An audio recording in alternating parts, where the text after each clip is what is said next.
right, cool. So agenda number 1, fear of failure. Actually, I guess Lanaire is a good guess because she's out here, she's doing that thing. She's PhD. You get me? Mini salad. Yo, you get me? So she's obviously working hard. So I guess I guess I can assume that you have a fear of failure. You want to be great out in these streets. So what's your idea of the fear of failure? Is it really more about like, lifestyle? Is it more about the consequences? What do you think? I think for me, a lot of times the fear of failure is, I read it as a fear of shame.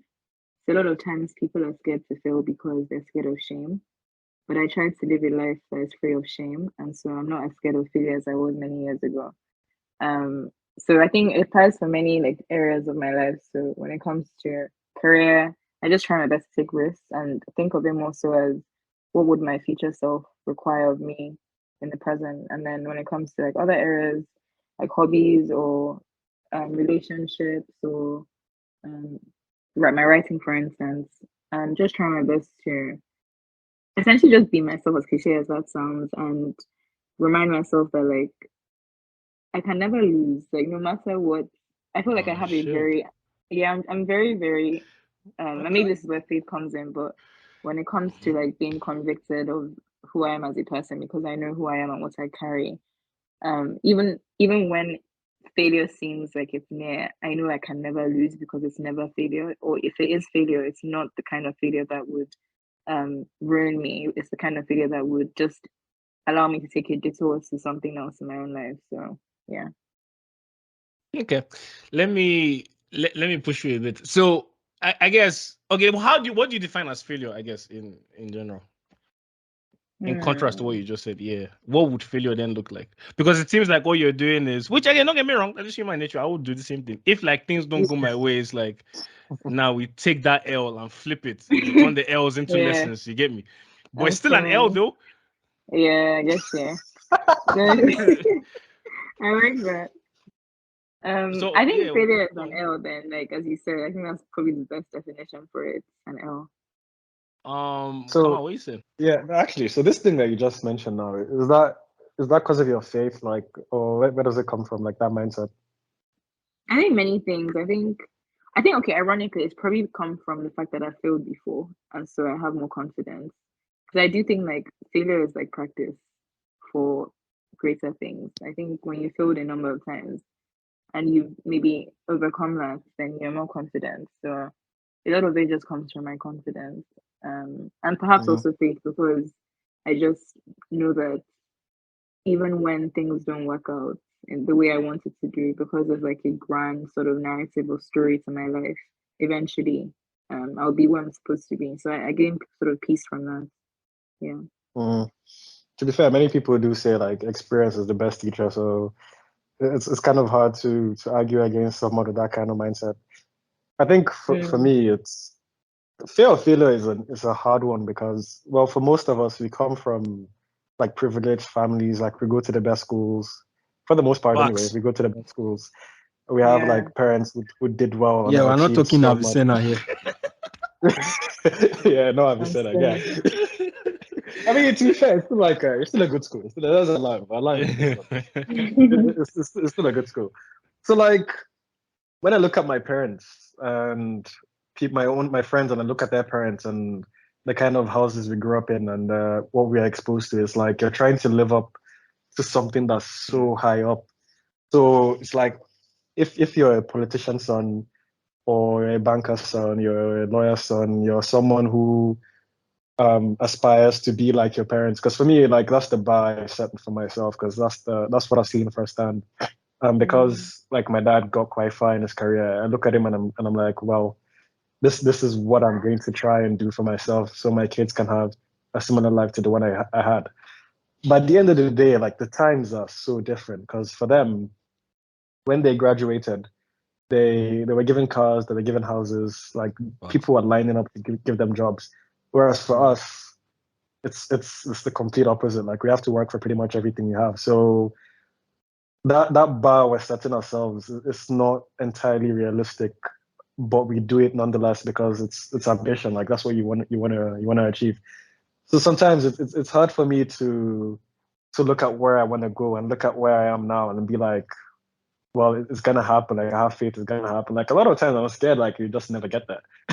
And unfortunately, I might not. Like I might not. I really don't know. Um, but that fear would always be there until I guess I get to a point in my career where I'm like, well, I made it, but what does that even look like? Because there's always going to be more, right? Like even when you get somewhere, you always want more.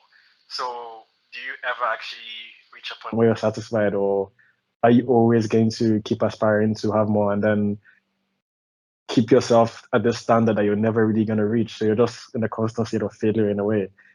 So for me, that fear is there. It's going to be there for a while. But we'll see. Hopefully one day we'll leave Shab. I don't know.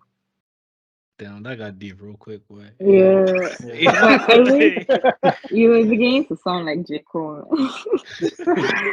All pulled up his Bro, boots. like, He's nah, spitting, because he's like at the end of the day, like we're at a point in our lives. Like I'm 25, so I'm at a point in my life where I finished school. Like I'm getting to, I want to start my career now. Like it's something you're thinking about a lot. So it's not really like I made zero notes for this. This is not even something I had to think about. Like immediately the topic came up, I already knew where this was gonna go because it's a constant fixture in my life because of where I am.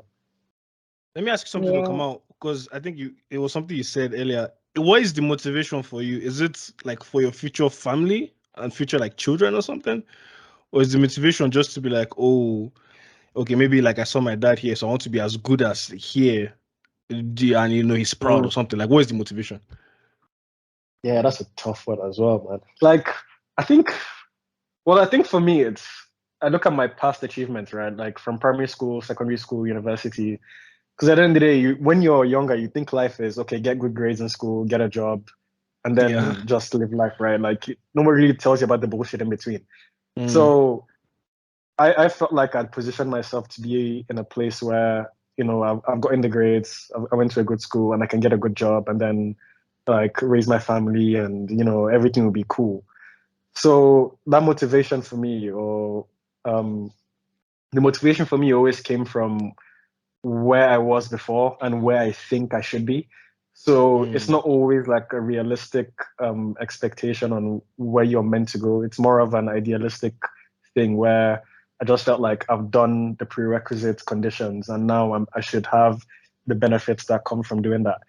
So when I actually analyze it deeper in the way you've just asked now, like my being like my dad is definitely like part of it because like I see it every day. But also it's just you have to live, you have to survive in this life, and survive in this life you kind of have to be successful. And in the social class we're in, most of my friends are going to be in a certain income bracket, and whether through their own hard work or through their own connections or whatever, like you don't want to be that guy that's just way below the standard of where your friends are. So even like recently, there were some of my friends were talking about like taking a trip to Ghana, and I'm like, well, that sounds cool, but I'm kind of broke, so I can't do that. Like that shit sucks, man. so even shit like that, or like there's a business opportunity that pops up and a certain minimum income or minimum amount you need to put in to get in on this deal, but you don't have that because you still haven't reached that level. So I think for me, if I was in a lower social class, like the pressure wouldn't be as much. Maybe where I did my service and they tried to offer me a job, like maybe I would have stayed there. Like honestly, if I was in a lower income bracket, I would have probably stayed there. But I looked at myself and I looked at what I've done and where I want to go, and I'm like, this isn't good enough. So I feel like part of it is pride, and part of it is just trying to make sure you're not left behind in your own bracket of friends. So yeah. I also really like Kamal's. Oh, sorry. I was gonna say I really like Kamal's points about being content. I mean, you said that earlier. Because I feel like a lot of times we feel like we want more because of things that we're seeing, whether it's on social media or even just what our parents had. And comparison really is a thief of joy. Like every single time I felt like I wanted something because somebody else had it, I've had to kind of like be honest with myself and question and examine my motives for things. So yeah, I really like that point about contentment, and really, I mean, the question that Rose, you asked Kamal about, like, why he wants certain things. That was interesting because I always, try my best to ask it, like, why do I actually want what I want? Because even like now in the UK, I think by the time you're like 25, everyone is kind of asking, like, well, when are you going to buy your first property? And I remember, even though it's something that I do want to have, I remember telling my friend, a few of my friends, because we have a very different way of thinking to some people. And we're talking about how we love to travel and we would actually prioritize traveling in our 20s over getting a house because we don't necessarily want to live outside London in our 20s. And I remember like another friend saying like, oh my goodness, like wow, like they would want to have a house. Like for them, it's a big deal. Whereas for me, I mean, if I had the money, I'd get it just because in the long term, it probably makes more financial sense. But I'm also not going to sacrifice any possible enjoyment that I'd want in the short term just because of that goal. Because what I think again, it's about what you value as opposed to your fears. I think if you value certain things, you pick that over that, and if you don't get that, then that's going to be failure to you. But if you value other things, then yeah. Like, can I ask you something though, real quick? So, Lanaire, so Yeah. basically, what you've just described, right? Because I mean, we only have one life, so this whole, fear of failure, we have to work hard and blah blah blah blah. You seem like you're doing a lot because I mean, shit, PhD. But like, do you feel like what you just described, like the whole traveling and this that, do you feel like, I mean, you kind of have to sacrifice a lot of those things, though, right? So is the fear of failure then driving us towards like lack of enjoyment, lack of actually living? Yeah, for sure. I think it could work both ways because I feel like if you're scared of failing, for instance, you might not. I'm trying to think of something. So someone might look at it this way that why would I be traveling if I don't have the savings for a house seat or something like that? And then you're not postponing your own enjoyments because of something more long term.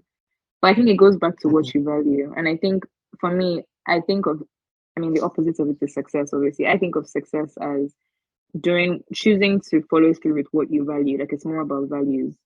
Um, so yeah, I think that's it in my own case. But with the traveling thing, I mean, um, I I mean, I'm saying this from knowing that I'm also earning in pounds, so it's different from if you're earning in other currencies. But I do think like it's not as there's so many places you can travel to that are actually not going to kill you in terms of finances if you save towards it. And Honestly, it's not. even so I'm just using traveling as one example, but I mean there are other sort of more ambitious things I desire. But yeah. Look, at the end of the day, like traveling at this age, like you're paying for one person. How much is a train Exactly. to France? How much is the hotel? And like, if you're in the UK, it's a lot easier. But if you're gonna wait like 10 years, well, at least for me anyway, Wait, who because else will you be paying for? you know how night culture works now. So Oh, I listened. It was actually a podcast I was listening to. I was listening to this like Tito, but they were no, talking carry about on. how there was this woman who wanted to go to Greece, and her husband. She earns more than her husband, so she could afford to go to Greece. But her husband wanted to go to Togo or something like that, or Ghana. And she was like, no, like she's going to be happy to pay for the trip. And her husband was like, he's not going to be comfortable with that idea. But yeah, when you said that thing about that reminded me of that conversation. Yeah. So yeah. you already know. So like, if I wait 10 years from now, I'm gonna be paying for like I don't know 3-4 people. I don't know what kind of family I have, but Wait, 3-4 wait, like Wow. 3-4 I wives? don't know, bro. No, kids, kids, man. This guy. Like, I could have a wife and 2 kids. I don't know. But either way, it's gonna be like Oh, a lot more expensive than if I was to do it now. So Yeah. when you I have also the time and have the resources, yeah. why not do it now? I also think like I mean going back to the idea about 20s, we have such it's not like there's no fear of failure because there is, but the like we can come back from failure a lot stronger now than we would in let's say our 50s or 40s. So we might as well I think failure true, should true. be encouraged actually in this period. Like I think we should really encourage failure. And I mean I know I said earlier that I can I see failure quite differently now. And I'm not saying that it's something that I fully accepted because even with this idea of story stuff where like the first time I told someone they were like it's exactly what you guys said. Like are you guys is that actually going to work? Like what? Like you're paying people sorry, you're charging people to listen to something that already exists. But then I would never have, been able to do it if I hadn't tried. And so I do think like it's all Yeah. about courage. One of my friends, before this pod, I was talking to him about something and he said to me that um the exact quote was, it's not his quote by the way, but he says, it's by one of the guys that co-founded PayPal, and the guy Peter Thiel said, not only is brilliant thinking rare, but courage is an even shorter supply than genius. So I think a lot of failure is about a almost a fear of being courageous, because being courageous doesn't mean you're going to be right. It just means that you've just taken a shot at yourself. Yeah. Yeah, I agree with that. I mean, there's something I even want to say related to that, but let Rose go first before Yeah, this Rose, guy what you forgets saying, what bro? he's even thinking about. Yeah, my head has just been left, right, left, right, left, right. Well, I mean, there's two things that I just thought of. There's one set of people that might ride on the wave of delayed gratification and feel like, oh, I don't need to do all of these things now. Like you said, I don't need to travel now. Like, let me do all the work now, make all the money, and then eventually I'll travel and all. And then there's the other set of people that like, look, man, you only live once. Let's do this now. Facts. And if you look at things from a very objective perspective, both parties, there's sense to what both parties are doing. At the end of the day, I guess it all boils down to the individual and what exactly works for you. Because some people might feel like, look, I need to just be patient, save all the money I need, and then it works out for them. Some people might feel, let me just travel now, let me enjoy my days now, and all, and it works out for them. So I think it all boils down to individual. Then, in terms of like that fear of failure, I think it's something that is a constant, like it's something that will always happen. And fear is a natural emotion. It's a natural emotion, but like it's the ways we react towards that fear that might determine whether or not we would remain as failures if failure does happen, or whether or not we experience the failure, we pick ourselves up and move on, pretty much. We've all had like different experiences and all of that. And it's either we made the best out of the situation and then we became better, just like Lanaire described, or we kept wallowing in self-pity and we didn't make any progress. And as I'm speaking, like it's almost like I'm just reflecting at the same time, because I found myself in this situation a lot of the time, especially during this my masters. Like my courses, my exams. I remember this one of my courses, like, bro, I was scared of, because throughout the semester, like the guy was just the lecturer just come to the class because it was virtual now. Just come online, just talk. That's the end. Like I didn't gain anything. And like when it was time for the exams, then I just said, oh no, let me just do this, and I was legit scared that I was going to fail that exam. But when the results came out and like I did well, I felt, I mean, I could have done better, but like I felt a strain of motivation in me that like, I mean, I was able to do this, so I can definitely push forward and do more. I know. And in terms of like expectations, I mean, one of the reasons why we all are scared to fail is because of the expectations that we have for not just for ourselves, but like how our family members and our friends to view us. I mean, come on, like you mentioned, we see where our parents have reached, we see the things that they have accomplished. I mean, during my NYC, I worked where my dad used to work when he was still in the Nigerian army. And like almost everyone had something very good to say. I know. And like I'm just like, wow. I mean, my dad retired 10 years, almost about 12 years ago. Yeah, 12 years ago. He was in that place about 15 years ago. And like people that were still there, they still had very good things to say about him. So like the expectations that other people have created around us and even our family members, like it's almost like you're putting a lot of pressure on yourself, you know, to perform, to meet these expectations, to exceed these expectations and all. But then at the end of the day, the honest truth is that like every individual is different.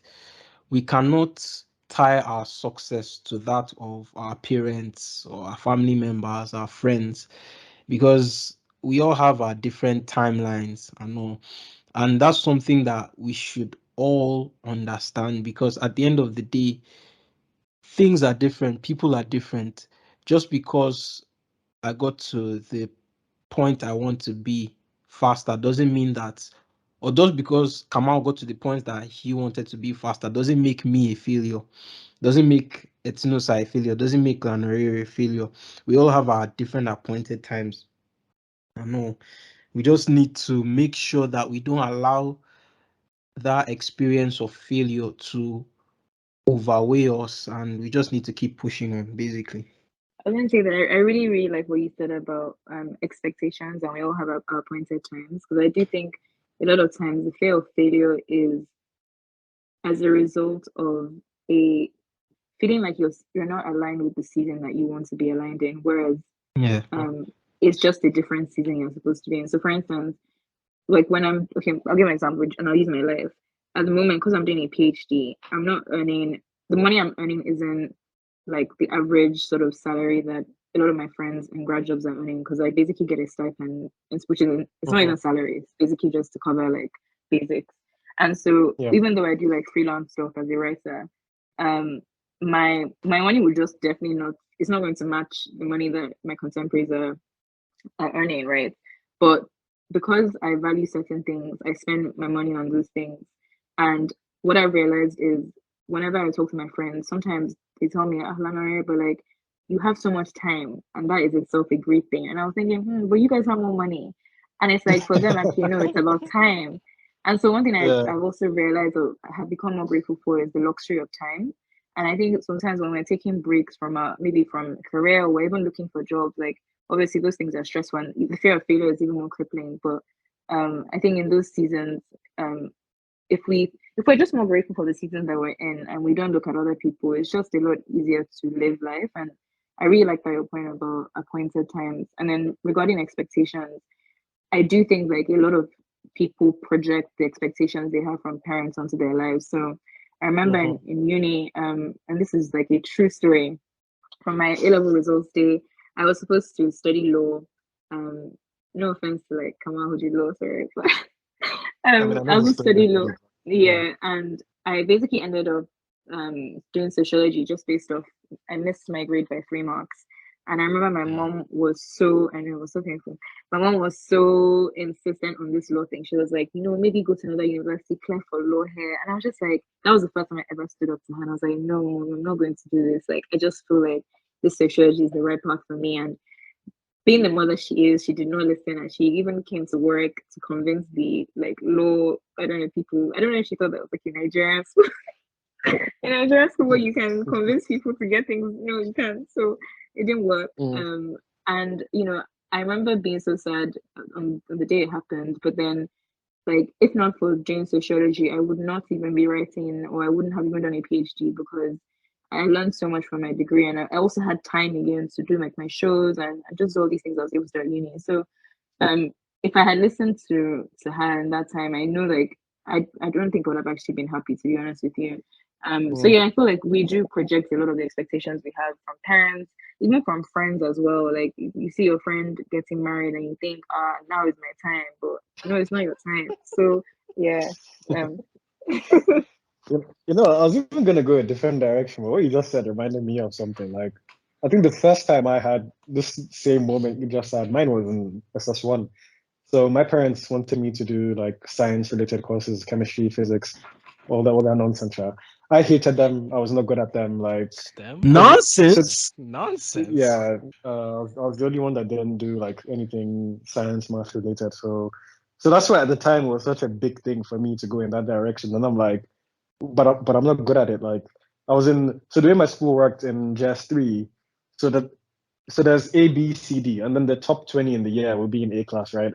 So in my JS3, I was in A class, and for some reason, there was this thing that they correlated being smart with being good at math, and I was not good at math. Like I was okay at math compared to the people in that class. I was bad at math. So, and the math teacher used to move so quickly, and it was the same thing with physics and all these other science-related courses. So I just didn't do well in any of them because I'm not naturally like good at those kind of things, and the pace at which was being taught was too quick for me. So when it got to SS1 and I said I need to pick like what do I want to do, I said I want to do social sciences because I enjoyed it a lot more than I did physics, chemistry, biology. And then when the results eventually came out, WIAC and all that, and I saw how I did, and I literally made it a point to go to my parents and say, see, like if I went to go and do the other thing you wanted me to do, like how would that have turned out? Like, look at me now, I have my degree, I have my law degree, all these things, like and I'm doing well. So like Lanaire said, like sometimes you have to stand up to your parents, even though they have these expectations on you. But also related to what Rose said in terms of like comparison to other people. My dad told me this thing not even long ago. He was like, well, you might look at your friends now and see like they started before you. By the end of the day, if you want to get as far as you want to get, like you can start in 2022, you can stagnate by 2026. Someone that started in 2024 can just keep moving up and they've already passed you. So it's not always about where you start, it's more about where you end. And I think Rose said that. So that just reminded me of what my dad said.